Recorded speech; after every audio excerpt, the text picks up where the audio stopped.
A primeira lição do nosso estudo bíblico tem o título Provando e não blasfemando.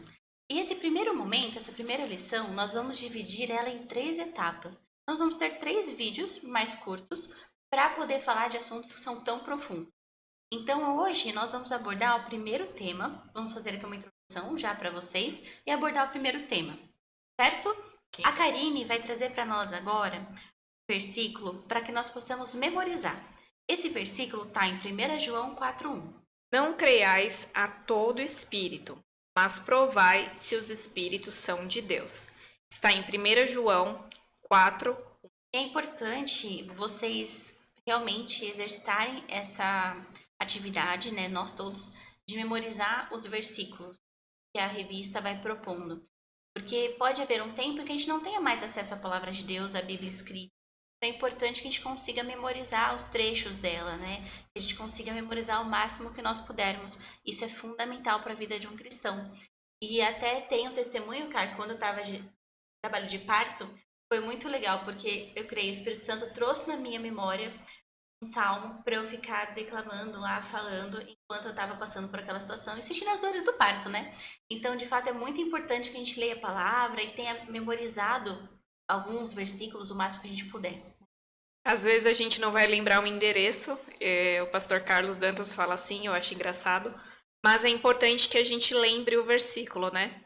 Porque é o que a Stephanie relatou agora. No momento ali de parto, veio a memória, aquilo que ela tinha lido na palavra, memorizado, e foi de grande ajuda. Isso em várias situações da nossa vida. E nada melhor do que a gente ter enraizado, né, memorizado algo que lembre de tudo isso que nós vamos estudar agora, sobre o Espírito Santo. E um detalhe importante, essa lição foi escrita pelo pastor Sebastião Nascimento. Então, se você está com a sua revista, é a página 5. Muito bem. Agora, a Karine vai passar para nós a leitura diária. Então, cada dia da semana, você vai ter um versículo para leitura, para compreender e aprofundar ainda mais os seus estudos sobre o tema.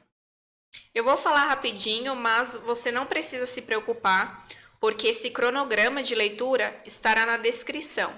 Então, é importante que você, a cada dia da semana, veja, né, ou anote. Se você tiver sua revista, já vai estar aqui logo de cara, para que você possa acompanhar cada versículo em cada dia da semana. Isso é muito bom porque vai reforçar tudo aquilo que nós estamos falando e trazendo a sua memória, né, para ficar bem enraizado ali no seu coração também, tudo que nós vamos falar. Então, na segunda-feira, você vai ler João, capítulo 14, versículo 16. Na terça, João 15, 26. Na quarta, João 16, 13. Na quinta, Efésios 4, 30. Na sexta, Gálatas 5, 25. E no sábado, João 16, 8. De segunda a sábado, você terá um versículo para estudo. Mas isso não significa que no domingo você não vai estudar. Você pega e lê todos esses versículos e faça anotações. Pega o domingo ali que você estará livre desses versículos para reestudá-los. Bem, agora nós vamos fazer uma leitura que é a leitura principal dessa lição, que está em Mateus 12, do 22 ao 32. Essa versão. A versão da Bíblia que eu vou ler para vocês é a NAA. Então vamos lá. Mateus 12, 22. Então trouxeram a Jesus um endemoniado, cego e mudo. Jesus o curou, e o homem passou a falar e a ver. E toda a multidão se admirava e dizia: Não seria este, por acaso, o filho de Davi? Mas os fariseus, ouvindo isto, diziam: Este não expulsa demônios, senão pelo poder de Beelzebul, o maioral dos demônios. Mas Jesus, sabendo o que eles pensavam, disse-lhes: Todo reino dividido contra si mesmo ficará deserto, e toda cidade ou casa dividida contra si mesma não subsistirá. Se Satanás expulsa Satanás, está dividido contra si mesmo. Como então o seu reino subsistirá? E se eu expulso os demônios por Beelzebul, por quem os filhos de vocês os expulsam? Por isso, eles mesmos serão os juízes de vocês. Se, porém, eu expulso os demônios pelo Espírito de Deus, certamente é chegado o reino de Deus sobre vocês. Ou como pode alguém entrar na casa do valente e roubar-lhe os bens sem primeiro amarrá-lo? E só então saqueará a casa dele. Quem não é por mim é contra mim, e quem comigo não ajunta, espalha. Por isso, digo a vocês que todo pecado e blasfêmia serão perdoados aos homens, mas a blasfêmia contra o Espírito não será perdoada. Se alguém disser alguma palavra contra o Filho do Homem, isso lhe será perdoado. Mas se alguém falar contra o Espírito Santo, isso não lhe será perdoado, nem neste mundo, nem no porvir.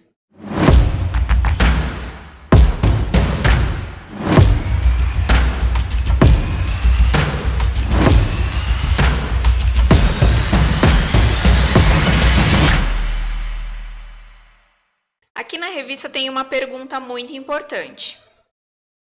O Espírito Santo é uma pessoa? E aí, pessoal? Afinal, ele é ou não uma pessoa? Bom, claro que o Senhor Espírito Santo é uma pessoa. Lá em João 14,16, nós vamos ler a seguinte palavra. E eu rogarei ao Pai, e Ele vos dará outro Consolador, para que fique convosco para sempre. Então, o Senhor Jesus afirma isso. Ele vai rogar ao Pai naquele tempo, naquele momento, e que o Senhor Deus iria mandar o Consolador, outro Consolador. Ia mandar o Espírito Santo para que estivesse conosco sempre, para sempre. Olha que coisa mais linda, né? Muitas vezes a gente vai para a igreja, né, Karine? E a gente fala assim, nossa, hoje eu me emocionei, hoje eu chorei, hoje eu até me arrepiei, senti de verdade. O Espírito Santo estava forte naquele lugar. Vem falar de atmosfera, traz alguma questão sobre o louvor. Mas será que isso é o Espírito Santo? Isso é a forma do Espírito Santo? Essa é uma pergunta importante, porque o Espírito Santo ele não pode ser resumido ao ambiente, à atmosfera e às sensações do nosso corpo. O Espírito Santo, ele é uma pessoa. Então, se ele é uma pessoa, claro que a partir dele, a partir dessa pessoa, o Espírito Santo, vai ser gerada essa atmosfera especial, né? Vai ser gerada essas sensações, as emoções e, inclusive, o ensinamento. Eu posso não sentir nada no meu corpo, mas ter algo em mim que testifica algo que eu preciso fazer, compreender, inclusive entender a palavra do Senhor. Então, o Espírito Santo ele é uma pessoa, e é uma pessoa que fala, pensa, que planeja, que tem vontade própria. Então, nós precisamos nos relacionar com essa pessoa, o Espírito Santo. O Espírito Santo é a própria voz de Deus para nós. Ele não é uma atmosfera, não é uma presença, não é uma atitude, uma emoção, um sentimento, um choro. Não, ele é uma pessoa. E aí, nós precisamos entender esse ponto de verdade. Porque às vezes a gente fala muito com a mente, né? Eu sei que o Espírito Santo é uma pessoa, né? Deus, Pai, Jesus, Espírito Santo. Mas é diferente da gente falar isso e da gente, de fato, acreditar e se relacionar com essa pessoa. Não buscar essa pessoa só em momentos de emergência. E quando você está lá com a sua família, você se relaciona com ela, com seus amigos. Você se relaciona de que forma? Conversando, trocando ideia. Você manda mensagem todo dia para alguém. Então, nós estamos sempre trocando. Sempre nesse relacionamento, nessa troca de experiência, em comunhão. Com o Espírito Santo, então, se nós entendemos que o Espírito Santo é uma pessoa, isso também deve existir com ele. É ponto fundamental, muito básico até, profundo, mais básico da nossa experiência enquanto cristão. Então, compreender isso, que o Espírito Santo é uma pessoa, é o norte, é a base, é sobre o que de fato nós vamos falar durante o estudo dessa revista de ensino bíblico. Durante toda a nossa jornada, em cada uma das lições, nós vamos encontrar um ponto fundamental para compreender sobre isso e nos aprofundar e, como a Karine disse, mergulhar nessa pessoa que é o Espírito Santo. No primeiro ponto, se você está com a sua revista, na página 6, o ponto 1, nós vamos falar sobre relacionamento pessoal com ele. E vocês podem ver, quem está com a revista, que o ele está com E maiúsculo. Ou seja, estamos falando da pessoa do Espírito Santo. Em João 14, 26, diz assim: Mas aquele Consolador, o Espírito Santo, que o Pai enviará em meu nome, esse vos ensinará todas as coisas e vos fará lembrar de tudo quanto vos tenho dito. O Espírito Santo, ele nos ensinará todas as coisas. Não é uma coisa aqui, outra coisa lá, e sim todas as coisas. 1.1. Reconhecendo como pessoa. Então, nesse versículo, Jesus prometeu o envio do Consolador, né? Seria o Espírito Santo. Em grego, Paracletos, esse termo ele tem múltiplos significados. Advogado, ajudador, conselheiro, aquele que está do lado para dar suporte. Então, essa palavra, ela revela, né, a natureza pessoal e ativa do Espírito Santo em nosso relacionamento com Deus. Então, reconhecer que o Espírito Santo é uma pessoa e não um sentimento, né, como já falamos, uma atmosfera, é o primeiro passo para que nós tenhamos um relacionamento autêntico, íntimo e verdadeiro com Deus. Próximo ponto, 1.2, fala sobre cultivar a sensibilidade à voz do Espírito Santo. Aqui é muito importante que nós possamos entender e reconhecer, diferenciar, que nós vamos ver a palavra discernir, que é diferenciar a voz do Espírito Santo. Por que é importante a gente discernir, diferenciar qual é a voz do Espírito Santo? Isso já nos diz que então existem outras vozes que nós podemos ouvir. E é importante que nós possamos conhecer o Espírito Santo para não nos confundirmos. Porque quando nós não conhecemos a voz do Pai, a voz do Espírito Santo, nós não vamos saber, vamos ficar confusos, vai gerar confusão se nós não sabemos de onde está vindo aquela voz. Então a voz do Espírito Santo ela é única e ela sempre vai estar de acordo com a palavra de Deus. Como que eu vou conseguir então ouvir essa voz? Claro, né? Quando nós estamos numa conversa, a conversa para que ela possa acontecer, uma pessoa fala, a outra fica quieta, aí depois a outra fala e a primeira que disse fica quieta. Então precisa haver esse silêncio, essa quietude. É importante haver a meditação na palavra de Deus e uma disposição constante para ouvir a voz dele. E mais do que ouvir, aí agora a gente chega na parte mais complexa, obedecer. Então, eu preciso ter um momento de quietude, vou lá, oro, entrego as minhas orações, peço a presença do Espírito Santo, peço que ele esteja comigo, inclusive, né, o Espírito Santo ele até nos ajuda intercedendo por nós, mas nós precisamos estar abertos para ouvir também. Então, eu vou orar aqui por 10 minutos, por exemplo, e durante os 10 minutos inteiros é só você falando. Como que você vai ouvir se você não parou? Se você só falou, né? Então é importante que dentro do nosso tempo de oração haja um período de quietude, de silêncio, em que os nossos ouvidos estão abertos para ouvir a palavra, para ouvir a voz de Deus. Mas de onde que vem a voz? Será que eu vou ouvir com raios, trovões, né? Será que vai ser audível? De que forma que vai vir essa voz? Gente, pode acontecer, é incrível, e eu torço muito para que aconteça com todo mundo, porque é maravilhoso. Uma vez eu tive a experiência de ouvir o Senhor chamando pelo meu nome em uma situação muito específica. Então, ore, né? Peça a Deus, fale para Ele que você quer ouvir a voz dele também de forma audível. Mas mais do que ter essas experiências, que a gente pode dizer até como fantásticas, né? É nos voltarmos para a palavra, para a Bíblia, né? Então, por exemplo, eu tô aqui com o meu tablet e ele tá aqui com a Bíblia. A Karine tá com um livro, a Bíblia. Então, a forma como você puder e como você quiser acessar a Bíblia é muito importante. Então, acesse. Eu acho muito legal que a Karine também tem a Bíblia e eu gosto de fazer isso também. Na Bíblia, papel, né, livro, com espaço para escrever. Eu amo, gente, olha, eu amo anotar coisas que o Senhor me fala na Bíblia. Você também, né, Ká? E me ajuda muito a anotar e desenhar. Eu prefiro desenhar. Sim, nós dois combinamos muito nisso, né? Então Deus também fala comigo e Ele aumenta a minha concentração. Parece que quando eu vou lá e escrevo algo ou desenho algo que significa aquilo que Ele disse para mim. Então é muito importante essa meditação na palavra, porque a palavra, a Bíblia, é a palavra, é a voz do Senhor.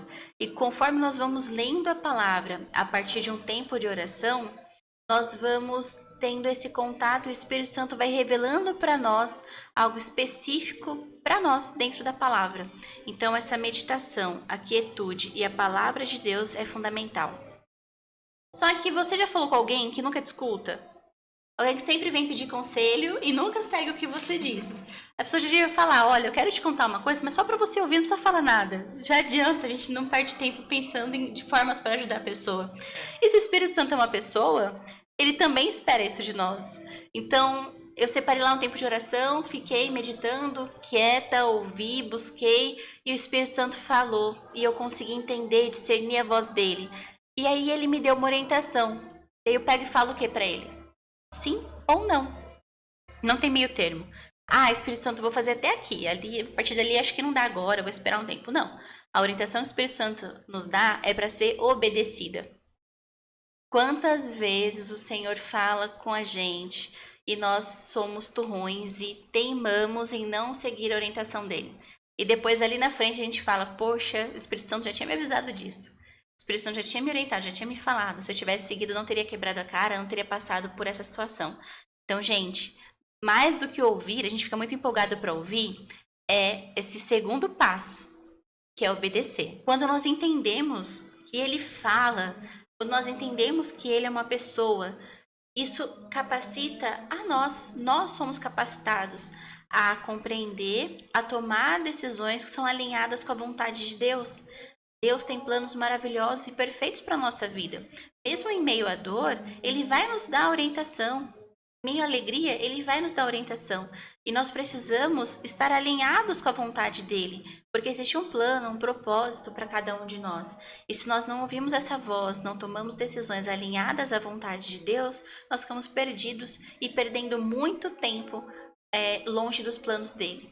Aqui em João 16,13 diz assim, João 16,13. Mas, quando vier aquele Espírito de verdade, ele vos guiará em toda a verdade, porque não falará de si mesmo, mas dirá tudo o que tiver ouvido, e vos anunciará o que há de vir. Olha que coisa mais linda!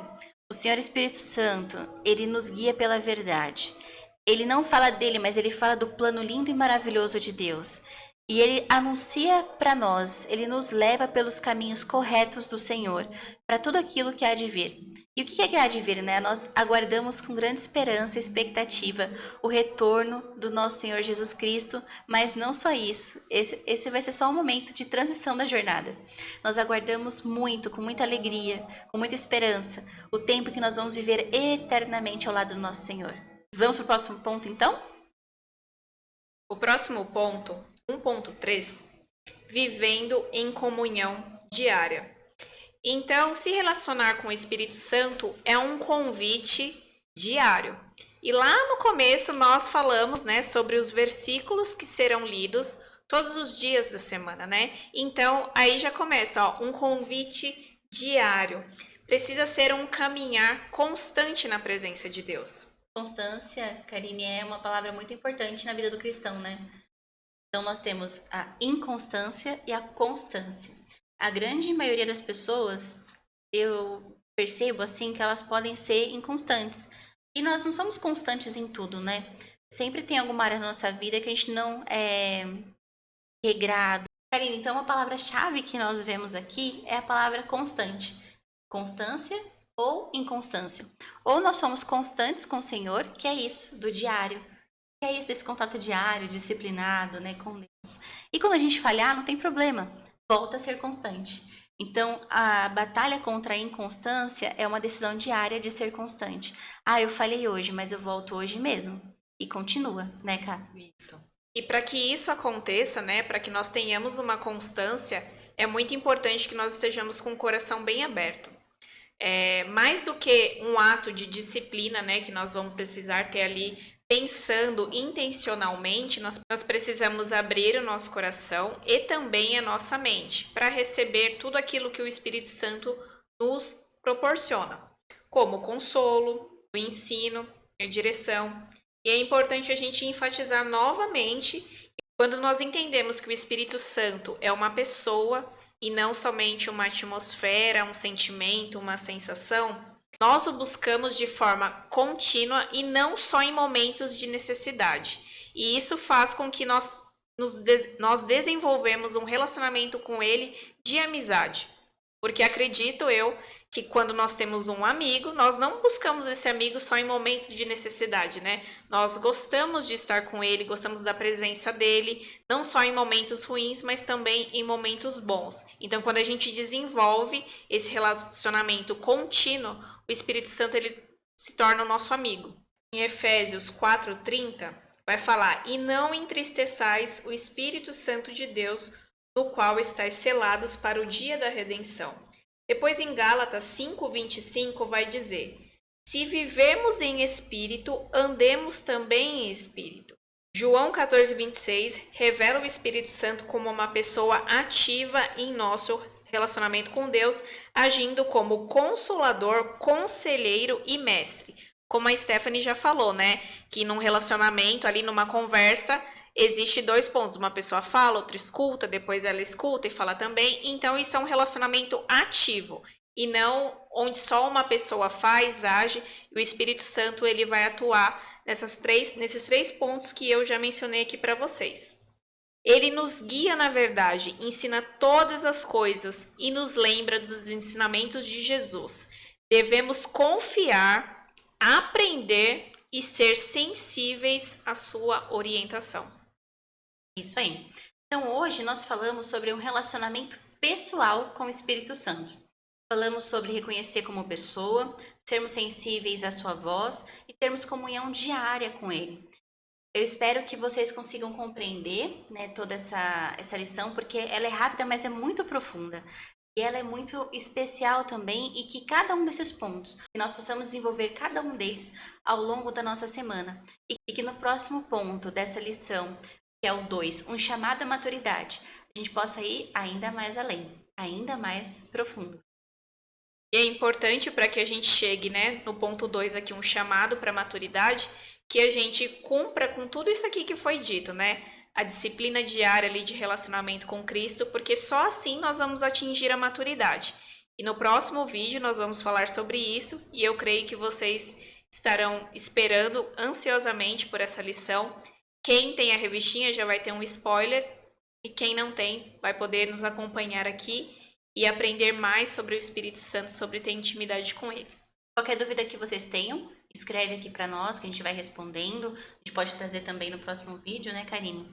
Então, nós estamos à disposição, de fato, para compartilhar esse tempo de ensino e de estudo bíblico. Conta com a gente, manda suas dúvidas e estamos por aqui. Até a próxima! Até a próxima!